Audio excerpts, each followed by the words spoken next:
నమస్తే, welcome to VB8 news. ఈ రోజు భారత కమ్యూనిస్టు పార్టీ ఆధ్వర్యంలో రావి నారాయణ రెడ్డి కాలనీ 100 సంవత్సరాలు పూర్తి చేసుకున్న భారత కమ్యూనిస్టు పార్టీ శత జయంతి ఉత్సవాలు ఘనంగా నిర్వహించడం జరిగింది. ఈ కార్యక్రమంలో శత జయంతి ఉత్సవాల్లో పాల్గొన్న సిపిఐ పార్టీ రాష్ట్ర కార్యవర్గ సభ్యులు అందోజ్ రవీంద్రచారి, రాష్ట్ర కౌన్సిల్ సభ్యులు ముత్యాల యాదిరెడ్డి, సిపిఐ రంగారెడ్డి జిల్లా కార్యవర్గ సభ్యులు ఉపాపతి లక్ష్మణ్, అబ్దుల్లాపూర్ మెట్ మండల ప్రధాన కార్యదర్శి అజ్మీర్ హర్సింగ్ నాయక్, ఉపాధ్యక్షులు కేతరాజు నరసింహ, రంగారెడ్డి జిల్లా ఏఐటిసి కార్యవర్గ సభ్యులు బిఓసి ప్రధాన కార్యదర్శి దాసరి ప్రసాద్, ప్రజానాట్య మండలి జిల్లా నాయకుడు వేణుగోపాల్చారి, కౌన్సిల్ కార్యవర్గ సభ్యులు పొన్నాల యాదగిరి, మహిళా నాయకులు కాటి అరుణ, వట్టి నవనీత, సుజాత, దేవమ్మ, ప్రజా సంఘాల నాయకులు, బిఓసి నాయకులు Mangalpalli Ravi, CPI commanders, CPI party నాయకులు శత జయంతి ఉత్సవాల్లో పాల్గొన్నారు.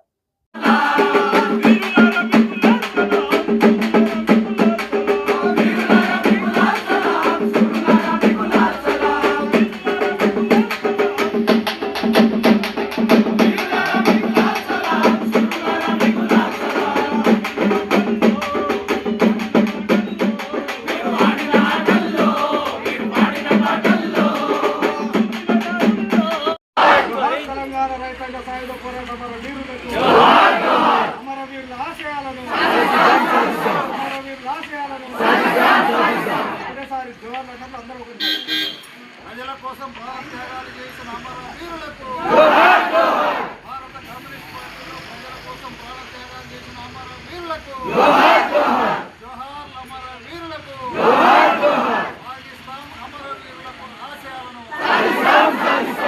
సెల్యూట్ కామ్రేడ్ అమరవీరులకు, సెల్యూట్ కామ్రేడ్ అమరవీరులకు,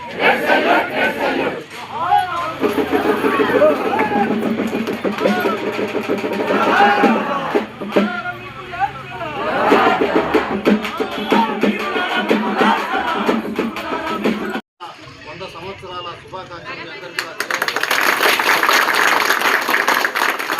లేట్ రావడం జరిగింది. ఈ కార్యక్రమానికి ఉన్న షెడ్యూల్ కంటే 2-3 ప్రోగ్రాంలు చేసుకొని వచ్చే వరకు కొంత ఆలస్యం అయిందని అన్ని కోరుతా ఉన్నాను. ఇది ముఖ్యంగా మీ అందరికీ తెలుసు, భారత కమ్యూనిస్ట్ పార్టీ ఈ దేశంలో ప్రత్యేకమైనటువంటి ఒక గొప్ప చరిత్ర కలిగినటువంటి పార్టీ. గొప్ప చరిత్రే కాదు, దాంతోపాటు గొప్ప సిద్ధాంతమైన పార్టీ. కార్ల్ మార్క్స్, ఎంగిల్స్ రాసినటువంటి అనేక నియంతృత్వ రాచరిక వ్యవస్థ నుండి మరి విముక్తి చేసి ఎర్ర జెండాను కంచు కోటను బద్దను కొట్టి ఆ కోట మీద ఎర్ర జెండా నాటి మరి 1917లో అక్కడ విప్లవం వచ్చింది.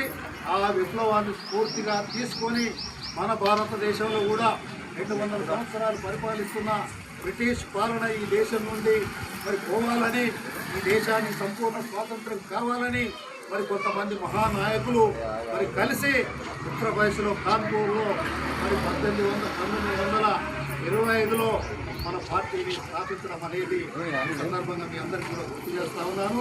1925 తప్ప ఈ కుల పోరాటం మన పార్టీలో ఉంటాయి. మనమంతా కూడా వర్గ పోరాటం, నేను కూడా కార్మిక పక్షాన కర్షక పక్షాన పోరాటం చేసేది ఈ ఎర్ర జెండా సీకే.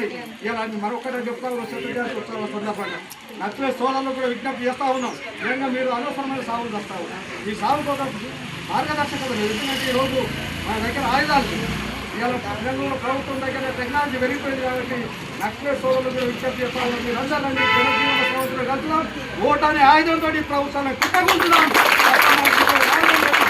ప్రతివర్గం ఎన్నుమతి ప్రభుత్వాన్ని చూస్తామనే పద్ధతిలో అన్ని పార్టీలు ఏకంగా ఉండాలి. సిపిఎం, సిపిఐ, వామపక్ష ఎర్ర జెండాలని కూడా ఏకమైతే ఖచ్చితంగా ఎర్రకుండా ఎర్ర జెండా మనం ఖచ్చితంగా ఏలేస్తాం. కాబట్టి అన్ని పార్టీలు ఏకంగా ఉండాలని చెప్పి అందరూ ఐక్యంగా పోరాటం చేయాలని చెప్పి అవకాశం ఉంటుంది. అందరూ కూడా